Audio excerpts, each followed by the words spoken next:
Hi friends, welcome back on our YouTube channel. Today, in statistical mechanics, we will discuss about Maxwell-Boltzmann statistics. So, here we will start with Maxwell-Boltzmann statistics. We have already discussed about Bose-Einstein statistics and Fermi-Dirac statistics. Both statistics are valid for indistinguishable particles. Now, here we will discuss another statistics which is valid for distinguishable particle. So, it is applied to distinguishable particle. So, Maxwell-Boltzmann statistics actual में distinguishable particle के लिए valid है. Here, particles are distinguishable from each other and each cell may contain 0, 1, 2 up to ni particles. So, Maxwell-Boltzmann statistics में particle हमारे distinguishable होंगे and किसी भी cell में 0, 1, 2 up to ni particle हो सकते हैं. It means there is no limitation on the number of particle in any cell. Now, total number of particles of system remains constant. So system में total number of particles हमारे constant होंगे. It means n equal to sigma ni is constant and also the total energy of the system remains constant. It means sum of energies of all the particles in the different groups taken together, that is total energy of the system remains constant. It means E equal to sigma ni ei equal to constant. So total number of particles of the system remains constant and total energy of the system remains constant. Now we consider a system of n distinguishable particle. अब हम एक ऐसा system consider करते हैं जिसमें n distinguishable particle हैं. These particles be divided into groups or levels such that energy levels are E1, E2, Ei. Degeneracies in these energy levels are G1, G2, Gi, and the occupation number corresponding to these energy levels are N1, N2, Ni and so on. अब हम इन particles को group या levels में इस तरह से divide करते हैं कि energy levels E1, E2, Ei हैं. Degeneracy of energy level E1 is G1 and the occupation number for it is N1. Energy levels E2, degeneracy for this energy level is G2 and the occupation number or the number of particles in this energy level is N2. In the same way, the number of particles in energy level Ei is Ni and the degeneracy for this energy level is Gi and so on. Now, these are our energy levels. So, यहां पर हम energy level को show कर रहे हैं. So, topmost energy level is ith level. So, ith level वो level है जो सबसे ऊपर है. Here we are showing GI sub level with GI-1 partitions. तो यहां पर हमने GI sub level दिखाए हैं और इन GI sub level के लिए partitions हमारे पास में GI-1 है. So, यहां पर दो लेवल है और पार्टीशन हमारे पास में 1 है. It means for GI sub level we require GI-1 partitions. Now we consider a box, divide it into GI sections and distribute Ni particles among them. तो यहां पर हम एक बॉक्स कंसिडर करते हैं जिसको GI sections में डिवाइड करते हैं और इन GI सेक्शन में हमको Ni particles डिस्ट्रीब्यूट करने हैं. The number of ways to distribute N1 particles in first state are, so first state में N1 particle को डिस्ट्रीब्यूट करने के ways कितने होंगे? NCN1, that is factorial n upon factorial n1 into factorial n minus n1. So this is the number of ways to distribute N1 particles in the first state. Now, the number of ways to put N2 particles in the second state. अब अगर हम second state में N2 particle को arrange करें या put करें तो उसके number of ways क्या होंगे? n minus n1 c n2, क्योंकि n1 पार्टिकल हमने ऑलरेडी पुट कर दिए हैं, सो रिमेनिंग पार्टिकल हो जाएंगे n माइनस n1। इन n माइनस n1 पार्टिकल्स में से सेकेंड स्टेट में हमको n2 पार्टिकल पुट करने हैं, सो n minus n1 c n2 that is factorial n minus n1 divided by factorial n2 factorial n minus n1 minus n2 and so on. So in this way we can put all the n particles in different energy state. So the total ways of distribution, so distribution के total ways क्या हो जाएंगे, factorial n upon factorial n1 into factorial n minus n1 into factorial n minus n1 divided by factorial n2 into factorial n minus n1 minus n2 and so on. So अगर हम यहां पर देखें तो इस फैक्टोरियल n माइनस n1 से ये factorial n minus n1 cancel हो जाएगा, ये factorial n minus n1 minus n2 यहां पर जो factorial n minus n1 minus n2 होगा उससे कैंसिल हो जाएगा, तो हमको क्या मिलेगा, factorial n divide by factorial n1 factorial n2 up two factorial ni. So this will be factorial n divided by factorial n1 factorial n2 factorial ni. So this is the total ways for distribution. Now first particle can be accommodated in any of the GI group by GI ways. So first particle को आप किसी भी GI group में GI ways से accommodate कर सकते हो, since there is no restriction, क्योंकि यहां पर कोई भी restriction नहीं है. Second particle can be accommodated in GI group by GI ways, इसलिए second particle को भी हम GI group में GI ways से arrange कर सकते हैं या accommodate कर सकते हैं. Now Ni particles can be accommodated in GI group by GI raised to Ni ways. So GI group में Ni particles को आप किस टाइप से accommodate कर सकते हो, वो हो जाएगा GI raised to Ni. So GI into GI into GI up to Ni times. So Ni particles can be accommodated in GI group by GI raised to Ni ways. So total number of eigenstate for the whole system.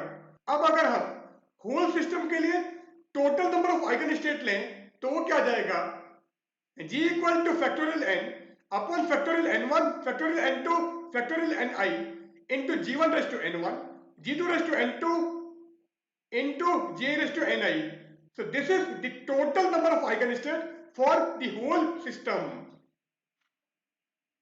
or this is equal to factorial n into G1 raised to n1 upon factorial n1 into G2 raised to n2 upon factorial n2 into and so on into Gi raised to ni upon factorial ni, or this will be equal to G equal to factorial n pi I Gi raised to ni upon factorial ni, क्योंकि यहां पर ये सारे multiplication में है इसलिए यहां पर हमने pi I यूज कर लिया है. So the total number of eigenstates for the whole system will be G equal to factorial n pi I Gi raised to ni upon factorial ni. Now according to the postulate of a priori probability of eigenstate, अब अगर हम eigenstate की priori probability की postulate लें तो क्या है, G अभी हमने निकाला था factorial n pi I Gi raised to ni upon factorial ni. So इसको हम किसी कांस्टेंट k से मल्टीप्लाई कर देते हैं, so omega equal two factorial n pi I Gi raised to ni upon factorial ni into k. So this is according to the postulate of a priori probability of eigenstate. Here omega is probability. Now अगर हम इसका log लें, so log omega equal to log of factorial ni plus sigma I ni log gi minus log of factorial ni plus log k. क्योंकि जैसे आप log लोगे ये जो मल्टीप्लिकेशन है ये हमारा एडिशन में चेंज हो जाएगा, और पाई आई हमने मल्टीप्लिकेशन के लिए यूज किया है एंड एडिशन के लिए सिग्मा आई होता है. सो लॉग ओमेगा आपको ये मिल जाएगा। Now by using Stirling approximation, अब स्टर्लिंग अप्रोक्सीमेशन क्या है? log of factorial x equal to x log x minus x। तो यहां पर आप स्टर्लिंग अप्रोक्सीमेशन लगाओगे तो ये क्या हो जाएगा? n log n minus n, and यहां पर क्या आ जाएगा? ni log ni minus ni, पर आगे नेगेटिव है इसलिए ये माइनस और ये प्लस। तो जैसे आप यहां पर स्टर्लिंग अप्रोक्सीमेशन लगाओगे ये इक्वेशन क्या बन जाएगी? log omega equal to n log n minus n। So log of factorial n हो गया n log n minus n plus sigma i ni log gi, और ये क्या हो जाएगा? ni log ni minus ni, और इस नेगेटिव की वजह से minus ni log ni plus log of k। So ये log k as it is आ गया है, और this will be log omega equal to ki minus sigma i ni log ni minus ni log gi। अब यहां पर ये log k constant और n log n कांस्टेंट, तो इन दोनों को मिलाकर नया कांस्टेंट हम यहां पर ki लिख देते हैं, और ये क्या है? सिग्मा i ni, जो कि हमारे लिए n होगा। तो ये प्लस n और ये माइनस n, ये दोनों कैंसिल हो गए, तो क्या बच गया यहां पर? Sigma i ni log gi minus ni log ni। So negative हम कॉमन ले लेते हैं, so minus sigma i ni log ni minus ni log gi, तो हमको ये इक्वेशन मिल जाएगी। Now we differentiate this equation. So delta log omega equal to ki, ये k1 constant है इसलिए इसका differential zero, so minus sigma i। अब यहां पर ni को कांस्टेंट मान लो, log ni का क्या हो जाएगा? 1 upon ni into delta ni, plus second time आप इस log ni को कांस्टेंट मान लो, ni का हो जाएगा डेल्टा ni। अब इसकी बात करते हैं, तो log gi कांस्टेंट है एंड ni का हो गया delta ni। So delta log omega equal to minus sigma I ni into 1 upon ni delta ni plus log ni delta ni minus log gi delta ni। अब यहां पर इस ni से ये ni कैंसिल हो गया, तो यहां पर हमारे पास में delta ni plus log ni delta ni minus log gi delta ni बचेगा, और यहां से आप डेल्टा ni को कॉमन ले लो, तो हमको क्या मिल जाएगा? Delta log omega equal to minus sigma i log ni upon gi plus 1 into delta ni, क्योंकि जैसे आपने इसको और इसको मीन्स यहां पर log m minus log n का फॉर्मूला लगाओगे, सो log ni upon gi, so left ni upon gi, यहां पर 1 बचा हुआ है, so plus 1 and delta ni हमारे लिए कॉमन आ गया, सो डेल्टा log ओमेगा हमको ये मिल जाएगा। Now delta log omega equal to sigma i log ni upon gi plus 1 into delta ni, जो अभी हमने निकाला है फॉर मैक्सिमम प्रोबेबिलिटी। अब मैक्सिमम प्रोबेबिलिटी के लिए फर्स्ट डिफरेंशियल जीरो होना चाहिए, और यहां पर प्रोबेबिलिटी ओमेगा है, सो डेल्टा लॉग ओमेगा की वैल्यू जीरो होगी, so delta log omega equal to zero, so ये जीरो है इसका मतलब ये जीरो आ जाएगा, therefore sigma i log ni upon gi plus 1 into delta ni equal to 0, and other conditions are total number of particles are constant, it means n equal to sigma ni equal to constant, and total energy is constant, so E equal to sigma ni E equal to constant। तो एक condition हमको ये मिल गई, एक ये मिल गई और एक ये मिल गई। नाउ अगर हम इसका डिफरेंशियल करें तो delta n equal to sigma i delta ni equal to 0, और इसका डिफरेंशियल करोगे तो delta E equal to sigma i ei delta ni equal to 0। तो इसको इक्वेशन 1, इसको 2 और इसको 3 कंसीडर करते हैं। Now by using Lagrange method of undetermined multiplier, अब हम Lagrange undetermined multiplier method use करते हैं। So we multiplied this equation by 1, this is by mu and this is with beta, तो हमको क्या मिल जाएगा? Sigma i log ni upon gi plus 1, ये as it is, delta ni सब में से कॉमन आ जाएगा तो बाहर आ गया, इसको हमने म्यू से मल्टीप्लाई किया सो प्लस म्यू, और इसको हमने बीटा से मल्टीप्लाई किया सो प्लस बीटा ei। तो जैसे आप इसको 1 से इसको म्यू से और इसको बीटा से मल्टीप्लाई करके ऐड करोगे तो हमको क्या मिलेगा, sigma i log ni upon j plus 1 plus mu plus beta e i into delta ni equal to 0। Now ये क्वेश्चन अभी हमने निकाली है, but delta ni is arbitrary. अब डेल्टा ni आर्बिट्ररी है, इसका मतलब ये वैल्यू हमारी जीरो नहीं है, सो इसका जीरो होना कंपल्सरी है। Therefore log ni upon gi plus 1 plus mu plus beta ei equal to 0 and 1 plus mu को हम अल्फा लिख देते हैं, सो log ni upon gi plus alpha plus beta ei equal to 0 और log of ni upon gi is equal to minus alpha plus beta ei।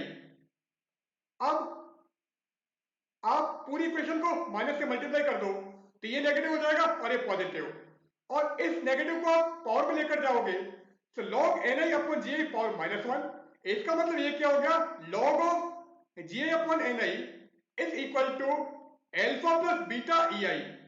अब दोनों side से log हटाने के लिए एक्सपोनेंशियल हम ले लेते हैं, तो जैसे एक्सपोनेंशियल लोगे ये log कैंसिल हो जाएगा, so ji upon ni is equal to e raise to alpha plus beta ei, और यहां से ni की वैल्यू आ जाएगी gi upon e raise to alpha plus beta ei। So 1 plus mu को हमने अल्फा कर दिया, so log ni upon gi plus alpha plus beta ei equal to 0 और log gi upon ni equal to alpha plus beta ei, क्योंकि जैसे आपने इधर transfer किया तो ये हो गया log ni upon gi is equal to minus alpha plus beta ei। और मैंने कहा था कि दोनों साइड में हम माइनस से मल्टीप्लाई करते हैं, तो यहां पर माइनस और यहां पर प्लस, और minus log ni upon gi हो जाएगा log gi upon ni, so log gi upon ni equal to alpha plus beta ei। अब यहां से log हटाने के लिए दोनों साइड में हम एक्सपोनेंशियल ले लेते हैं, तो जैसे एक्सपोनेंशियल लोगे gi upon ni equal to exponential alpha plus beta ei, और यहां से ni की वैल्यू आ जाएगी ni equal to gi upon e raise to alpha plus beta ei। So this is our Maxwell Boltzmann statistics formula और Maxwell Boltzmann distribution law और Maxwell Boltzmann distribution formula. Now in general ni upon gi equal to 1 upon exponential alpha plus beta ei plus gamma। For Maxwell-Boltzmann statistics gamma equal to 0, so Maxwell-Boltzmann statistics के लिए इसको आप 0 करो, so ni upon gi equal to 1 upon e raised to alpha plus beta ei, so ni upon gi equal to 1 upon e raised to alpha plus beta ei। For Bose-Einstein statistics gamma equal to -1, तो यहां पर हम gamma की जगह -1 कर देते हैं, so Bose-Einstein statistics के लिए ni upon gi हो जाएगा 1 upon e raised to alpha plus beta ei -1, so ni upon gi equal to 1 upon e raised to alpha plus beta ei -1, and for Fermi-Dirac statistics gamma equal to +1, तो आप यहां पर gamma की जगह +1 कर दो, so Fermi-Dirac statistics के लिए आपको क्या मिलेगा, ni upon gi equal to 1 upon e raised to alpha plus beta ei +1। Now here we end our session. In today's session we have discussed about Maxwell-Boltzmann statistics. So if you have any query regarding the Maxwell-Boltzmann statistics, then you can send your question through comment. So goodbye.